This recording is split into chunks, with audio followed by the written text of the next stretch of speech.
Assalamualaikum warahmatullahi wabarakatuh. Sebelumnya, perkenalkan nama saya Yongki Permana dari kelompok 8 dan teman-teman saya Adilea Wulandari, Akbar Al-Ma'ruf, Deklara Puspameta, Susilo, Dewi Stianingsih, dan Lailatul Fadilah.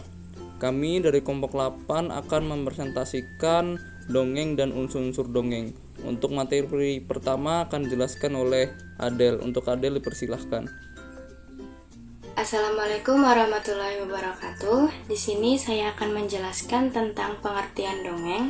Dongeng merupakan cerita yang mengandung nilai-nilai moral dan sosial yang berguna untuk membentuk karakter anak. Dongeng juga salah satu dari sastra anak yang berfungsi untuk memberikan hiburan dan juga sebagai sarana untuk mewariskan nilai-nilai yang diyakini kebenarannya oleh masyarakat pada waktu itu. Secara umum, dongeng adalah cerita yang dituturkan atau yang dituliskan yang bersifat hiburan. Dongeng juga suatu bentuk karya sastra yang ceritanya tidak benar-benar terjadi atau fiktif. Manfaat dongeng bagi anak dan orang tua sebagai: 1. Sarana rekreasi dan bermain anak. Dunia anak adalah dunia bermain. 2. Melatih daya simak anak. 3. Meningkatkan kecerdasan saat otak anak menerima, menangkap, dan menyimpan memori. 4.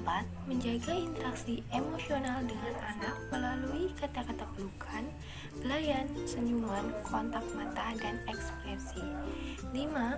Perkembangan mental maupun fisiknya. Dengan begitu anak akan tumbuh dan berkembang jauh lebih baik. 6.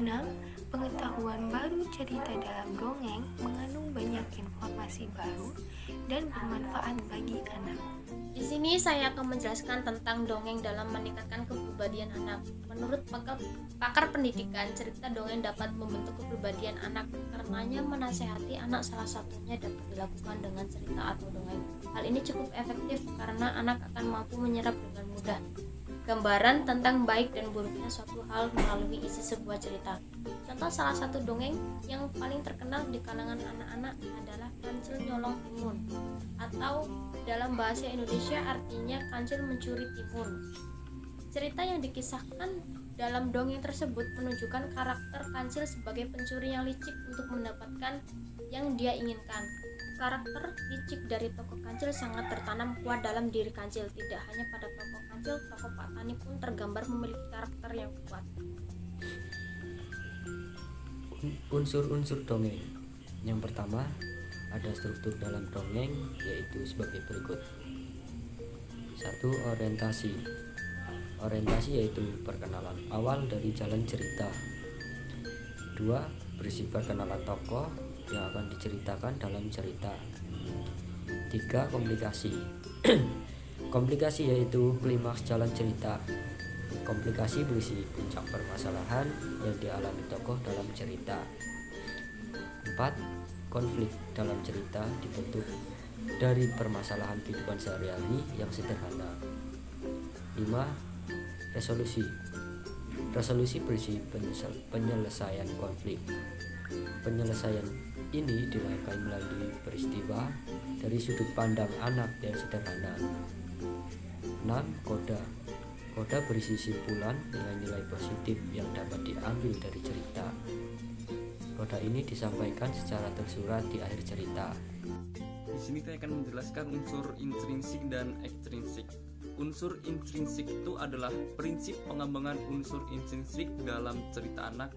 Yang pertama ada tema, alur, plot, setting, tokoh, penokohan, dan gaya bahasa. Yang kedua unsur intrinsik.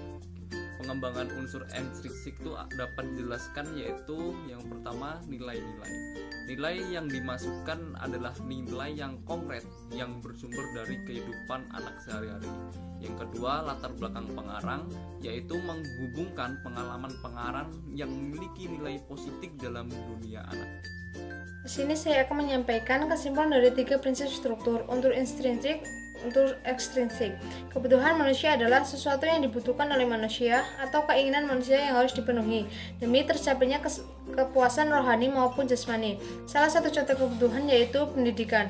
Pendidikan sangat dibutuhkan manusia untuk mengekspresikan dirinya ke arah tujuan hidup yang positif, serta mampu mengontrol perilaku hidupnya. Pendidikan juga dijadikan landasan hidup. Mungkin itu saja yang bisa kami sampaikan. Lebih kurangnya mohon maaf. Wassalamualaikum warahmatullahi wabarakatuh.